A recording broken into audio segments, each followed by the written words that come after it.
Hello and welcome to the Transgender Show. I'm your host, Emily. I'm very excited about my guest tonight. It's Azalea. She grew up in Kentucky as an avid gamer and has since fallen in love with beauty products and fashion. She's a 33-year-old trans woman who happens to be a supply officer in the Navy on an aircraft carrier in Virginia. She has 2 daughters, and she says she's still quite nerdy and has a hidden talent for freestyle dancing. So hopefully we'll get into that in a little bit later. So everybody, welcome to the show, Azalea. Hey. Let's jump in. Let's start with my favorite question. How did you choose your name? So I originally started out with Christina that didn't feel right, and so but I think it was January or it's like December, January time. I just took literally just looked at a ton of names and I just wrote down ones that I liked, Mm-hmm. and then I narrowed down this large list to finally one name, and Azalea was that name. And it just so happened, I think it's a flower, blooms, I guess some species blooms in May, which is my birth month, but something like that. When did you first realize you were transgender? What were the clues for you? So it started with a catalyst event. I mean, other than the clues of growing up, there's a few subtle ones, which I think it's a later question.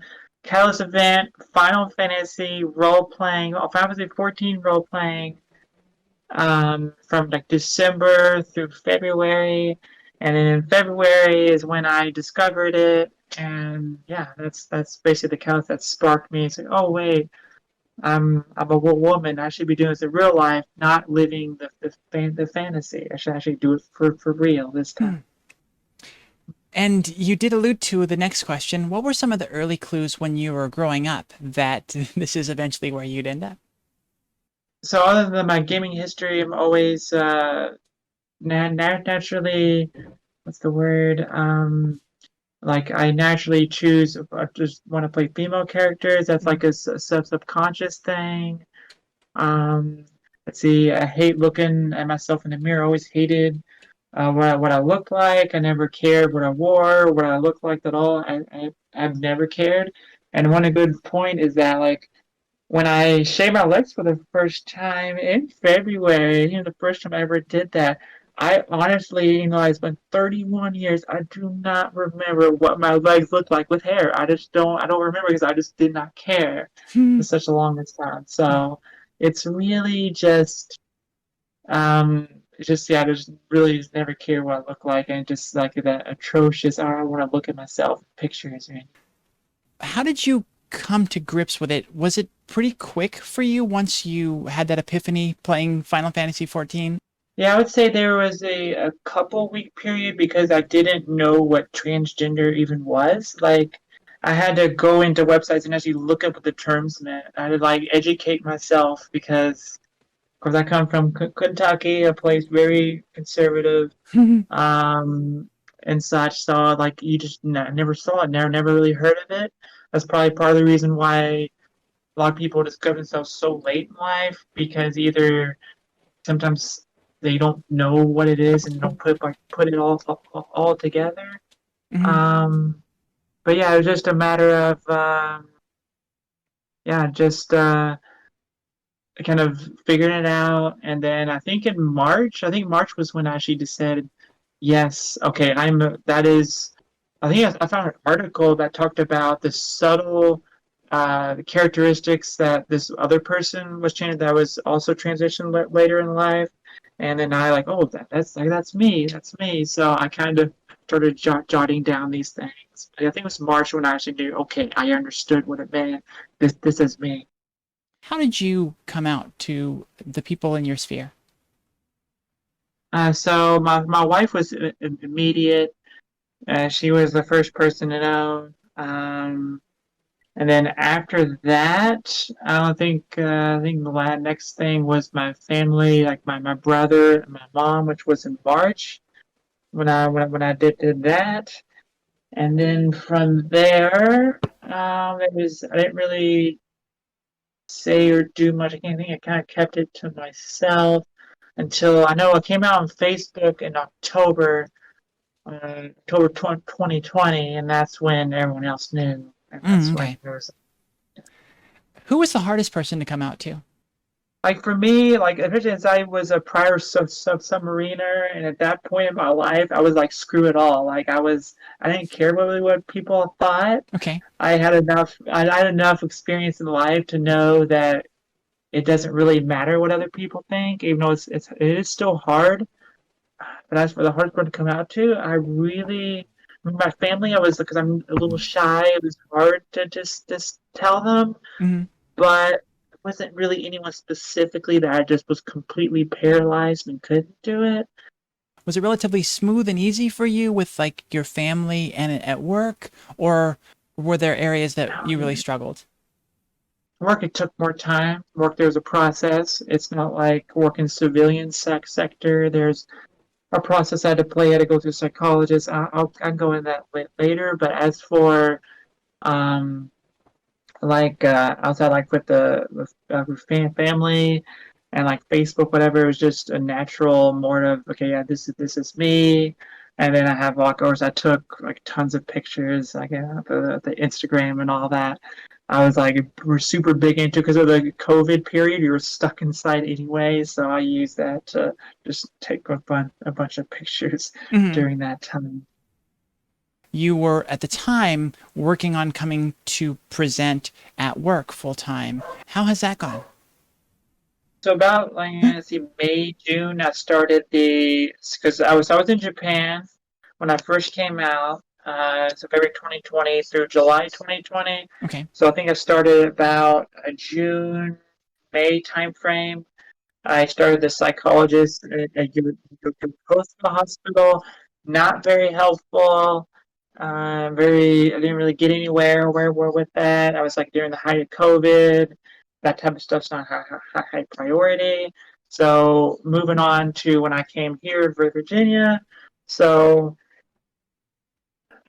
so I came out to chain of command pretty much immediately within the first underway. Probably, see, that was like August, like late August or early September.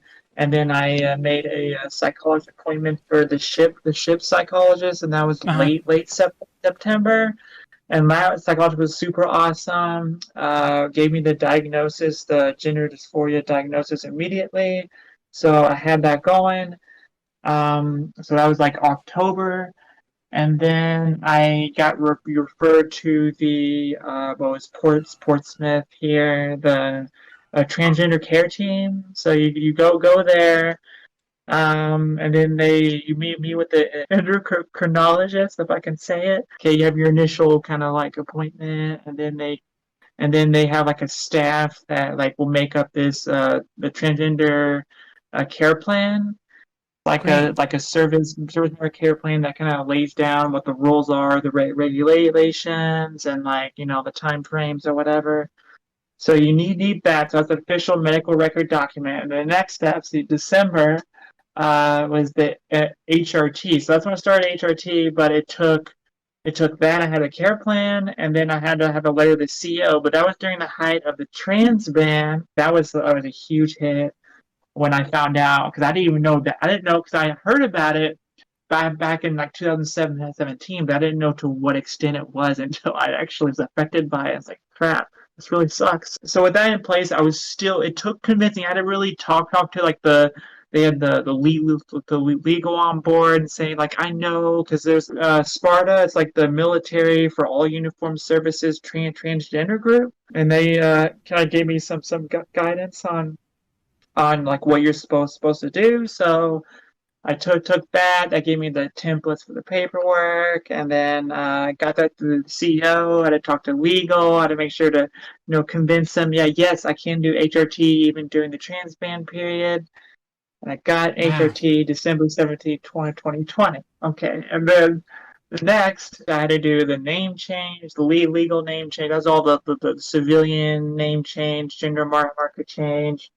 Name change completed January. Gender marker change civilian side completed in late March. And then name change in the military April. So then I was in the process of the exception to policy, which thank God the transgender ban was gone away in January of 2021. they put in place. They had to redo I had to wait for the guidance. Yeah, of course, the military was slow. Everything's slow with the policy. So I think the policy was finally put in place. And was it April? I think when it finally went in the new policy, and then they come out with a new NAV admin in June. Okay, and then so I took the section of policy, routed that all the way up through, like say your captain, the admiral, or the first star, the admiral is above the carrier strike group admiral. Then it goes to OpNav in one, which is like the manpower people, and then they approve it. And finally, I have it on June 16th, 2021. I was able to start wearing, but my gender marker wasn't changed, but I could at least present as female. And then I needed the transgender care team endorsement, which was received, I think, around mid-June, in order to put in for the actual gender marker change. The gender marker change then had a system error, there's some system hiccup issue that went on for a month. So it wasn't actually all said and done until like August. And then finally I am done with that process. So that's a long story, but yeah. Well, congratulations on that. That's a lot of hoops to have jumped through, and I'm glad that you're finally through all of those. Yeah. It's funny, one of the questions we talk about later is what hurdles you had to overcome in your transition, and I think that's Yeah. probably most of them, right? Most of them. Yeah. I love what Charlotte said in the chat. The entire U.S. military needs to know about it if you're transitioning, apparently, because that's a lot of chain of command that had to go Yeah. through. So, did you have anybody in your circle or at work anywhere in your sphere of influence that you came out to that supported you in a way that surprised you? I mean, my wife was very supportive and taught me like the basics. I would say that the best answer to the question would be December when I went home for Christmas in 2020, like right after I started HRT. I was surprised how like my grandma, which is like super old now, very, very old traditional, just it was like perfectly like okay and like didn't act any different than before. And that surprised me. And I was like, wow, I am massively lucky. So basically my entire mom's side, I didn't have any issue. I was surprised I didn't have not one issue to my mom's side of the family going back home to Kentucky. Not one. That was insane. Wow. So that surprised me. Now my dad's side of the family, that's a separate story. What challenges did you run into there? Um, so my dad died February of 14. That was way back when I first joined the Navy. Mhm. Um, so that kind of contributed to in the sense that I kind of grew apart from my dad's side of the family. His widow lives in Kansas. Um, I talk to her rarely. When my dad died, I actually went over there to Kansas. The only time I actually met her there, when I like for his funeral and everything. But since then, I think I may last time I saw my grandmother on my dad's side would have been probably when me and my wife visited Kentucky in like freaking was it October or something of 16 or June of 2016. I think that was the last time I saw her. But basically what happened was um yeah, so my grandmother on my dad's side didn't really take it as well and kind of just stopped talking to me. She used to talk to me beforehand, but after I came out, like on Facebook and everything, she's one of those that kind of just stopped talking to me. Probably because, again, most of the time when that happens, they just don't understand it. Mhm. That trans is normal. They just don't understand it, and of course, I'm not gonna go out of my way to like bother and try to like teach her what trans means. I'm just gonna wait for her to eventually maybe come back to me. But basically, all my uncles on my dad's side, I don't talk to anymore either. And then my dad's widow, I talked to a little bit, like back in when I first came out about it. But other than that, that was it really. Hmm. So yeah, that's yeah, that's pretty much that. You had mentioned that in the beginning your wife was accepting and was helping you, giving you some tips and pointers and helping you kind of get started Yeah. on your appearance. Now you mentioned when we were talking before the interview that the situation there has changed, and I wonder, without prying too much, if there's some insight we can get from that of how that shifted from being something that where she was accepting to where she no longer is in that place. She is heterosexual, which is the root cause Hmm. for in the end. But that's not. It's not just that. Like it's partially my fault, especially during the hard times, especially fighting the trans ban. I was very irritable. It was not a good time for me during that. Hmm.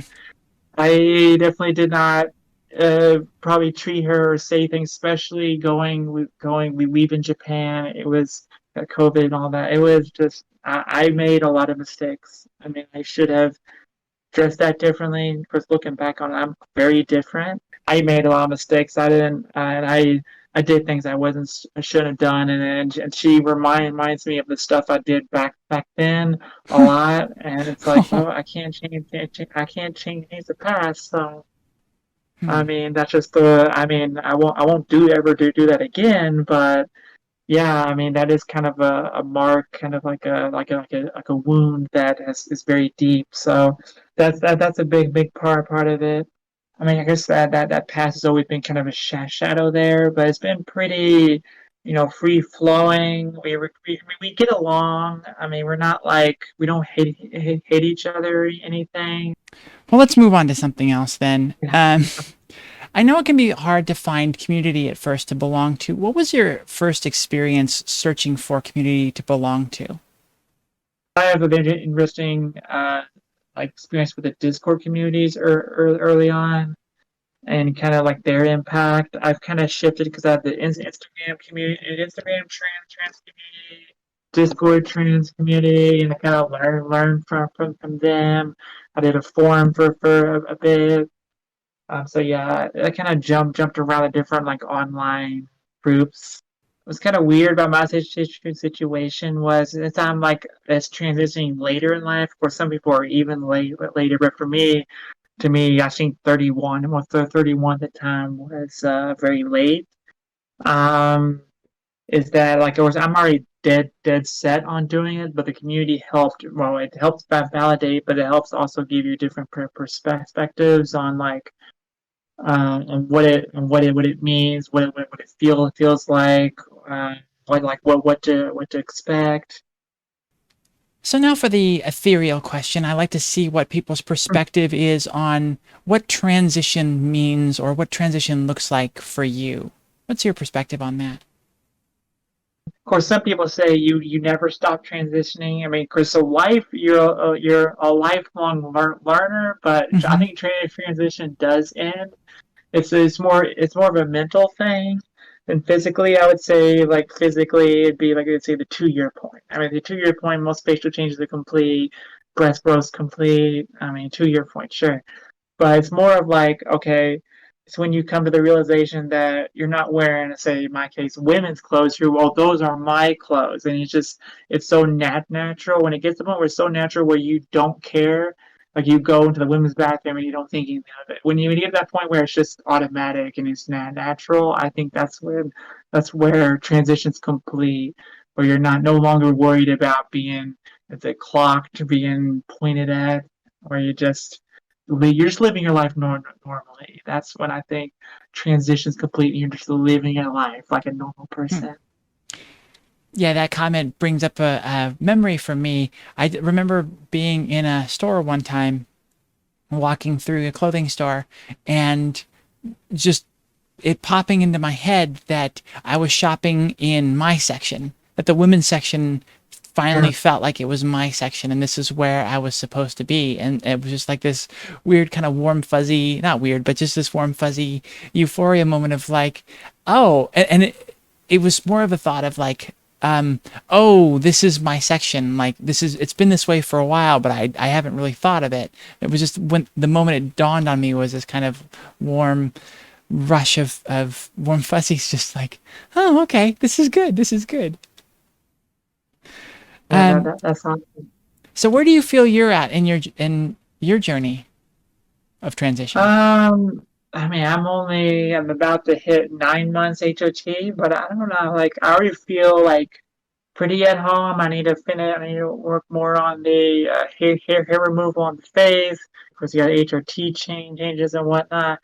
But when it comes to like just going out, I mean, like, I don't know. I think by the 2 year point, I would say I'm pretty much good because I'm already feeling pretty comfortable. I don't like I mean like used to, especially back like even a year ago, even 6 months ago. Like I probably would never be on camera as in like like this is normal. Hmm. But now I'm just like this is me, like I'm happy or I'm not happy or we're getting there. But I mean like I'm getting there. I'm getting better. Yeah, and I noticed that I was looking at your Instagram today and taking note of the fact that you Oh used to yeah, wear so, wigs and now you're just yeah. going I've with been your natural hair, which is much shorter still. Yeah. So when I got the female grooming standards, I could grow my hair out. So basically that, and I think I started like August or something. So I was like, yeah, first of all, it's hot outside. Wearing wigs suck. I'm tired of wearing wigs. I'm not wearing wigs anymore. My hair's good enough. It's good. It's not bad. I'm so happy that you've been able to get to that point. That's an important point too. What were some of the key fears that you have run up against in your transition, and how have you overcome those? Yeah, so the early fears are pretty natural, but I would say that the community has about like, people making a big deal out of it or, being pointed at or like verbal abuse, and I know the normal stuff I normally hear about. That was not my biggest fear. It was just that type of thing. I don't like that confrontation. It's super uncomfortable. I don't want to be accosted by random people about it. Yeah. That was my biggest fear. As for getting over it, it was just more of like, yeah, it's not. I don't care what other people think. I still want them to actually physically do anything. That thing, like I guess over time, you just been doing it. I've been doing it for so long now that it's just, especially when I have like makeup on, even with short hair. Like my hair's not that bad, but even with short hair, like I have no worry about like passing or anything. I don't have any issues. Yeah, I just kind of got over it. Have your goals shifted as you've moved along your transition? I know you're, like you said, you're still sort of early in it, but like, have there been things that you were looking towards when you started that maybe aren't so important for you anymore, or things that maybe you thought you'd never do that you're looking for now? Um, let's see. So when I first started, it was more of like a one step at a time thing. When I originally started, it was just mainly the military regulation because with the military grooming standards, I couldn't grow out my hair. Like that was the biggest thing. Yeah. Goal early on was that. So I accomplished that goal. That goal was the biggest like chain around me.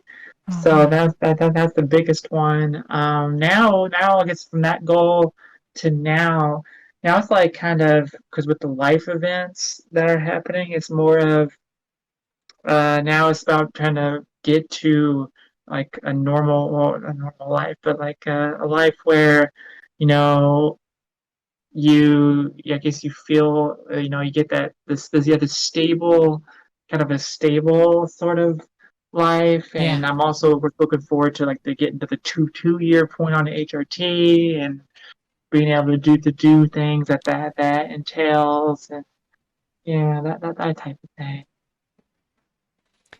So, what do you do in your life on a daily basis to particularly find validation, to just like feel the most Azalea you can?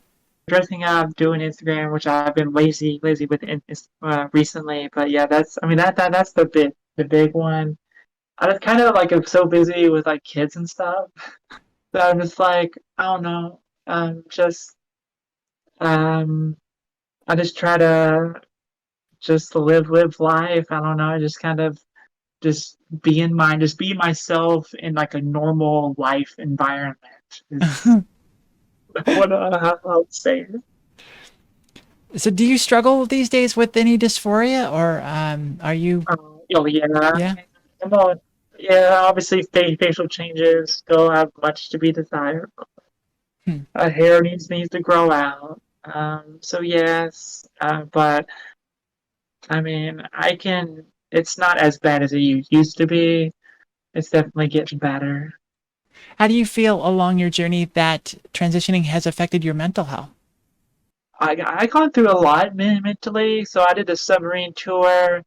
That was a challenge, a mental challenge immensely, being stuck on that thing underwater and doing taking 8 hours of watch a day.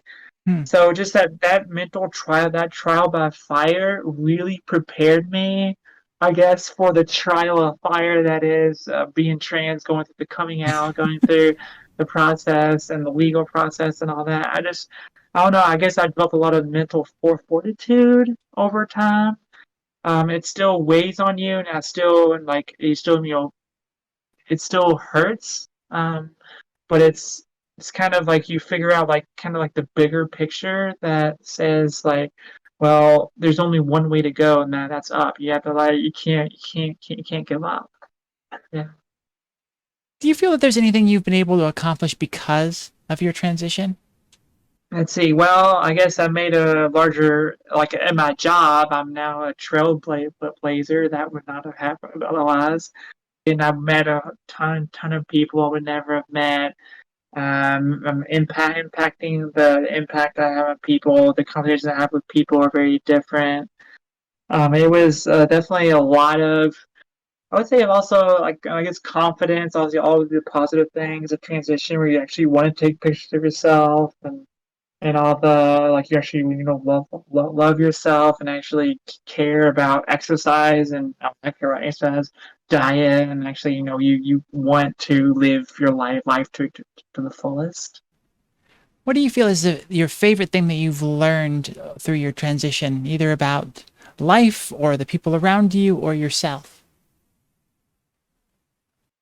Yeah, it really just comes down to um again the one when one door closes, another door opens.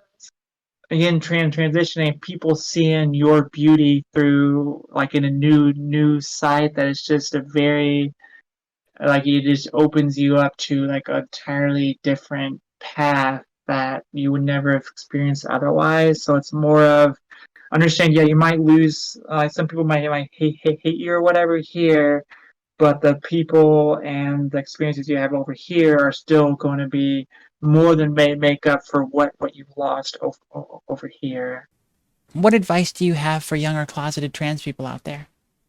First is don't care what other people think because it doesn't matter. You only live once, so like for me, I can't like because when I finally discovered it, I can't closet it. I was like immediately, yeah, I'm going to. That's why I did the picture. I did the picture sets and everything. Like I'm not going to waste time. I'm already 31 years old. I gotta live my life. Hmm. So just more of like living life to the fullest. Um, and like yeah, I say just not. Yeah, just don't worry about like I guess all that the negative the negativity that kind of naturally consumes you. Just don't let that like just eat you up inside. And the last thing is do not compare yourself to other people. That is a slippery slope that we all fall down. Like, because a lot of people say this person's like a year in HT, God, they're like so hot, freaking like, oh my god, amazing. But and it's like, oh, I'm like a year. I don't look like that. Like, what's wrong? I mean, something wrong with me. But as soon as you go, as soon as you do that slippery slope, everybody's different. Don't worry about it. Yeah, you will get there. That's my advice. Well, thank you for sharing that. I think there are a lot of really great points in there, and I appreciate you being willing to come on the show and share your story and give that advice.